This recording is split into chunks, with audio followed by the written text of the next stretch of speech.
મોરબીમાં આજરોજ એસપી કચેરી ખાતે લોકસભા કાર્યક્રમ યોજવામાં આવ્યો હતો, જેમાં અનેક લોકોએ પોતપોતાની અલગ અલગ રજૂઆતો કરી હતી। કાર્યક્રમમાં ધારાસભ્ય કાંતિ અમૃતિયાએ જણાવ્યું હતું કે કોઈ પણ પક્ષના હશે તેમના વિરુદ્ધ કાર્યવાહી થશે અને રજૂઆતો આવી છે તે મામલે અમે આગળ તપાસ કરીને કે જે કાર્યવાહી કરવાની સત્ય છે તે ચોક્કસપણે કરવામાં આવશે। સાથે જ રેન્જ આઈજી દ્વારા પણ જણાવવામાં આવ્યું હતું કે મોરબીમાં આજે ક્રાઇમ રેટ છે તે કંટ્રોલમાં છે અને જે પણ રજૂઆતો આવી રહી છે તેના વિરુદ્ધ કડક પગલાં પણ લેવામાં આવશે તેમજ ટ્રાફિક સમસ્યા ઘટાડી શકાય તે મામલે યોગ્ય કાર્યવાહી કરવામાં આવશે। આજરોજ આઈજી સાહેબે ઉદ્યોગકારોની, ટ્રાન્સપોર્ટવાળાની જે આજની અમારી સમસ્યા બાબતની મિટિંગ બોલાવેલ। તે સમસ્યાઓ પૈકી એક તો અમારી જે ઉઘરાણી છે એ ઉઘરાણી પેમેન્ટ આવતા નથી, ઘણા લાંબા સમયથી અટકેલા છે। એ બાબતે એસઆઈટી અત્યાર સુધી જે કામગીરી થઈ એ અમારી સામે આંકડા રજૂ કરવામાં આવ્યા। તેમજ હજુ અમારી પાસે 200 જેવી ફરિયાદો પેન્ડિંગ છે એસોસિએશનમાં અને ટોટલ 400 કરોડની એમાઉન્ટ છે।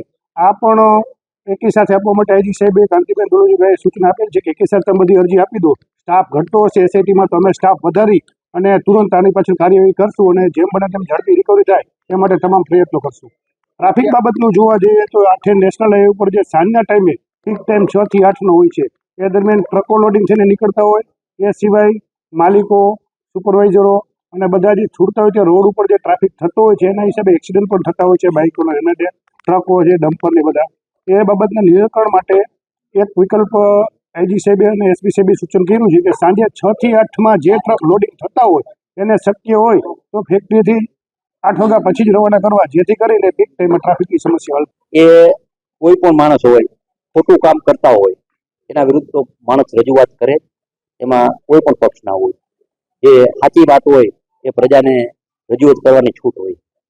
બીજું જે અત્યારે આવ્યું છે, અત્યારે મેં જોયું કે 40 જેટલી ફરિયાદ છે આવી। 40માંથી લગભગ 30 જૂની ફરિયાદો, 30 કોઈ જમીનની હોય, કોઈ દબાણ કર્યું હોય એ બધું। બીજું જે અત્યારે જે ફરિયાદ આવી જાણમાં આવ્યું કે એફઆર ફાઈટી હોય કોઈ અને કોઈએ ચેક નાખ્યા હોય તો એ પણ અત્યારે મને 2-4 વર્ષ પહેલાનું ધ્યાનમાં આવ્યું 2-3। એટલે મેં અમારા ડીઆઈજી, આઈજી સાહેબ, ડીએસપીને સૂચના આપી કે આપણે એફઆર ફાઈડી હોય અને કોઈ પણ ચેક નાખતા હોય તો આપણે એને મદદરૂપ, કોર્ટમાં પણ આપણે એને મદદરૂપ થવું જોઈએ કે ભાઈ આ એફઆર નાખ્યા પછી એને ચેક નાખ્યા, એટલે એમાં પણ અમે હેલ્પ કરશી કોઈ પણ માણસને। અત્યારે આજે જે વ્યાજની વાત છે એ વ્યાજ ખોર દબાવવા માટેનું 2022માં હું ચૂંટાણો ત્યારથી આ ઝુંબેશ ઉપાડી અને અત્યારે લોક દરબાર જે રહીચો એમાં લગભગ 15 જણા જે આવ્યા, જે જૂના કેસ ને કોઈ નવા કેસ, એને અમે પૂરેપૂરી હેલ્પ કરશી। જો બહુ અંગત 5 દીથી હું સોશિયલ મીડિયામાં દઉં છું। આજે ખાધા પીધા વહીને હવારનો દવાખાનો આવી ગયો, ખાધા પીધા વહીનાનો જેને પણ જે કેવું હોય કે હું અમારા સરકારના પ્રતિનિધિ તરીકે અમારા પોલીસને અમે દોડે જ છે। તમે આજ નજરે જોયું ઉદ્યોગને બેસાડીને એના પર પ્રશ્ન જે વાત હતી એ વાત પ્રમાણે અત્યારે અમારા પાસે 40 જણા આવ્યા છે। 40માંથી 20 જમીનવાળા જૂના કોર્ટમાં કેસ હાલતા હોય, કબજા કર્યો, એને પણ ન્યાય મળશે, જૂના છે એને ન્યાય મળશે। એટલે અત્યારે 35 થી 40 રજૂઆત કરવા આવ્યા છે અને મને તો એ જે રજૂઆત કરવા આવ્યા છે એ બજારા એવા માણસ હતા કે એને આપણે હેલ્પ કરવી પડે। અને એમાં મને કહેતા પણ આનંદ થાય કે અત્યારે નવો મુદ્દો આવ્યો, માનો ફરિયાદ કરી હોય અને ચેક નાખ્યો હોય તો એમાં પણ ડિપાર્ટમેન્ટ એને હેલ્પ કરશે।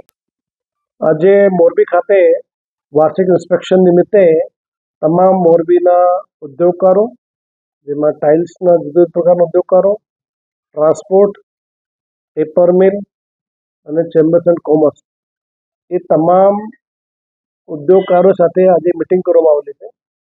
રાજ્ય સરકાર દ્વારા ગયા વર્ષે ઉદ્યોગકારોની નાણાકીય મુશ્કેલીને સોલ્યુશન લાવવા માટે મોરબી જિલ્લામાં એસઆઈટીની રચના કરવામાં આવેલી હતી। એ એસઆઈટીની છેલ્લા 1 વર્ષ દરમિયાનની કામગીરી આજે સમીક્ષા કરી છે અને ખૂબ જ સંતોષકારક કામગીરી એસઆઈટી દ્વારા કરવામાં આવેલી છે।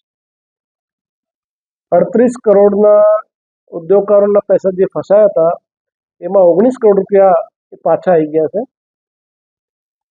એ સાથે સાથે આજે જે મિટિંગ કરી એમાં પણ અમુક લોકોને જે બીજા જિલ્લાઓમાં, બીજા રાજ્યોમાં જે નાણાકીય વ્યવહાર થયેલા હોય અને જે મુશ્કેલી પડતી હોય તો એને વધારે મજબૂત કરવા માટે અમે એસઆઈટીમાં 2 પીઆઈની વધારે નિમણૂક કરશું અને લોકોને જે નાણાકીય મુશ્કેલી છે એ મુશ્કેલીને દૂર કરવા માટે દરરોજ એસપી લેવલ ઉપર એ એસઆઈટીની કામગીરીની સમીક્ષા કરશે અને મોરબી આખા વિશ્વમાં એક ઔદ્યોગિક સુરક્ષિત શહેર તરીકે ગણવામાં આવે છે. મોરબીની જે તાસીર છે એ ઉદ્યોગકારો માટે ખૂબ જ ફ્રેન્ડલી માહોલ ઊભો રાખે છે. એ ભવિષ્યમાં પણ એ ફ્રેન્ડલી માહોલ ખૂબ જ સારો થાય, ઉદ્યોગકારોનો વિકાસ થાય, એના માટે એસઆઈટીની ખૂબ સરસ કામગીરી છે. આખી ટીમને આપના માધ્યમ થકી અભિનંદન આપું છું અને ભવિષ્યમાં પણ સારી કામગીરી કરે એવી શુભેચ્છા પાઠવું છું. આજે ઉદ્યોગકાર સાથે મિટિંગમાં અમુક જે મોરબીની આજુબાજુ વિસ્તારોમાં જે ટ્રાફિકના મુદ્દાઓ છે એ મુદ્દાઓ હોય, લોનના મુદ્દા હોય, વ્યાજખોરના મુદ્દા હોય, તમામ મુદ્દાઓ પર ચર્ચા કરવામાં આવેલી છે. આપને ખ્યાલ છે કે રાજ્ય સરકાર દ્વારા છેલ્લા 2 વર્ષ દરમિયાન ખૂબ જ મોટા પ્રમાણમાં વ્યાજખોરો વિરુદ્ધ ઝુંબેશ એ ચાલુ કરવામાં આવેલી અને ખૂબ જ સારા પ્રતિસાદ આખા રાજ્યમાં મળેલા છે. એમાં પણ મોરબી જિલ્લામાં પણ ખૂબ સરસ કામગીરી વ્યાજખોરો વિરુદ્ધ પોલીસ દ્વારા કરવામાં આવેલી છે. આપને માધ્યમ વતી તમામ પબ્લિકને પણ વિનંતી કરું છું, મોરબી પોલીસ કોઈ પણ વ્યક્તિને કોઈ પણ વ્યાજખોરોની તકલીફ હોય એના માટે 24/7 અમારી સેવા ઉપલબ્ધ છે. કોઈ પણ વ્યક્તિ ગમે ત્યારે આવી કોઈ પણ પ્રકારની વ્યાજખોરો સિવાયની કોઈ રજૂઆત હોય તો પણ અમારા અધિકારી કર્મચારીઓ પોલીસોને મળી અને સમસ્યાનો વર્ણન કરી શકે છે. પોલીસ દ્વારા હું ખાતરી આપું છું કે સમસ્યાનો તાત્કાલિક અને કાયદાકીય રીતે જે પણ શક્ય હોય એને ખૂબ જ ઝડપથી ઉકેલ લાવવામાં પોલીસ દ્વારા કામગીરી કરવામાં આવશે. મોરબીની ક્રાઇમની સ્થિતિ ચેક કરતા અહીંયા ખૂબ જ કાયદા વ્યવસ્થાના ખૂબ જ સારી પરિસ્થિતિ છે. આજે ઉદ્યોગકાર સાથે મિટિંગમાં પણ એ મુદ્દો પર ચર્ચા કરવામાં આવેલી. કોઈ પણ વિસ્તારમાં ઉદ્યોગકારોને બીજા કોઈ પબ્લિકને કોઈ પણ પ્રકારની કનડગત નથી અને કોઈ પણ કોઈ રજૂઆત હોય તો અમારી પાસે આવે અને અમે 100%નો ઉકેલ લઈ આવીશું. તેમ છતાં અમારી ભવિષ્યમાં કાયદો વ્યવસ્થા કેવી રીતે મજબૂત કરી શકાય એ અમારા પ્રયત્નો સતત ચાલુ હોય છે અને મોરબી પોલીસ એના માટે કટિબદ્ધ છે. અમારા તમામ અધિકારીઓ કર્મચારીઓ ખૂબ જ સારી સેવા આપી શકે એના માટે તમામ પ્રકારના ઇન્સ્ટ્રક્શન્સ આપવામાં આવેલા છે અને પોલીસ દ્વારા એ પ્રમાણે કામગીરી પણ કરવામાં આવશે. એમાં જે વ્યક્તિઓ જે લાયસન્સની મુદ્દા હોય એ બધું એક કાયદાકીય પ્રક્રિયા છે. આર્મ્સ એક્ટમાં કલેક્ટરને અરજી કરવાની હોય છે અને જે કમિટી હોય એમાં જે પણ ગુણદોષ આધાર ઉપર કલેક્ટરને લાગતો હોય તો એને હથિયાર પરવાનગી આપી શકે.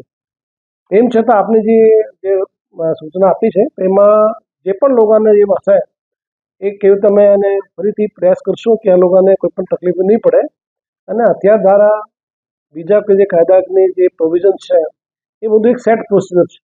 એ સેટ પ્રોસિજરમાં પણ લોકો ભાગ લઈ શકે છે અને કલેક્ટર સુધી અરજી કરી શકે છે અને જે કલેક્ટર યોગ્ય લાગશે તે હથિયાર આપી શકે છે. વ્યાજખોર વિરુદ્ધમાં અમારી જે ગયા વર્ષે ઝુંબેશ હતી એ દરેક પોલીસ સ્ટેશન વાઇઝ, દરેક જિલ્લા વાઇઝ અને દરેક અલગ અલગ જગ્યાઓ ઉપર લોક સંમેલનનું આયોજન કરી અને સમસ્યાને ડામવા માટે પોલીસ દ્વારા ખૂબ જ પ્રમાણમાં કામગીરી કરવામાં આવેલ હતી અને અમે જે કાયદાકીય પ્રક્રિયાની સાથે સાથે લોકોમાં જાગૃતતા થાય એના માટે પણ ઝુંબેશ હાથ ધરવામાં આવેલી હતી. આજે સાંજે આ તમામ જે છેલ્લા 1 વર્ષ દરમિયાનની કામગીરીનો એ પોલીસ દ્વારા પ્રેસ નોટ ઇસ્યુ કરવામાં આવશે અને તમામ પ્રકારના લોકોને પણ આપણા મારફતે પણ અપીલ કરવામાં આવશે. દરેક પોલીસ સ્ટેશનોમાં અમે ફરીથી આ કામગીરીમાં વધારે ઝડપી કામગીરી થાય એ પોલીસનો હેલ્પલાઇન નંબર પણ ઇસ્યુ કરશું અને દરેક પોલીસ સ્ટેશનોમાં અધિકારીઓને એ સૂચના પણ આપીશું.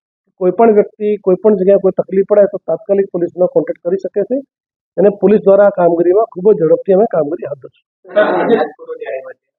અમારા બધા અરજદારોને સાંભળવામાં આવશે. જે લોકો જે પણ રજૂઆત કરવામાં આવતા હોય એ તમામ નીચે દરેક પોલીસ સ્ટેશન વાઇઝ હેલ્પ ડેસ્કની વ્યવસ્થા ઊભી કરવામાં આવેલી છે.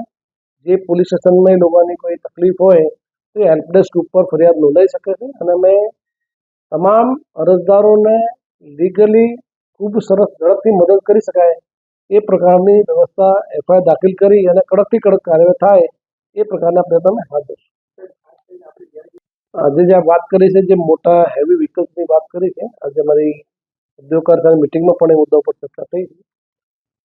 પોલીસ દ્વારા જે ડમ્પર્સ હોય, હેવી ટ્રક્સ હોય અને જે બીજા જે મોટા વાહન હોય એના માટે પણ ભવિષ્યમાં અમે સ્પેશિયલ ઝુંબેશ હાથ ધરી અને સમસ્યાથી પણ લોકોને નિજાત મળે એ પ્રકારના પ્રયત્નો હાથ ધરશું.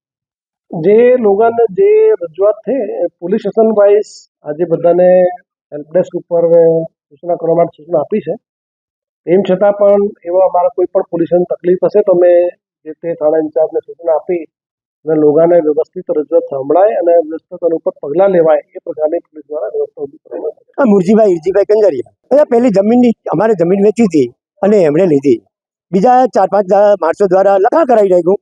લખાણ કરાવ્યું એટલે કે બોલો કે આનો શું લખાણ તો કે 85 લાખ તો કે 20 લાખ આવેલા અને પાછળ બાકી અમે 3 માસમાં હાલી દઈએ 3 માસમાં હાલી દઈએ તો અત્યારે 4 વર્ષ ઉપર થઈ ગયું છે તો આપતા નહીં કે અને બોલે જમીનમાં છાપરાના કબજા જમાઈને બેઠા છે અહીં પગ ન માનતા ને અમે ટાંગા ભાગી નાખી એ 7 બારનું પાનું તો અમારા નામે નીકળે છે એ તો કોઈ વાંધો નહીં પણ એ તો અંદર ઓનલાઈનમાં એ તો અરજી મેકી દે કે અહીંયા તમારું આવી જાજો નહીં તો અમે એક તરફી કેસ ખેંચી લઈશું તો થઈ જાય કદાચ એની થઈ જાય.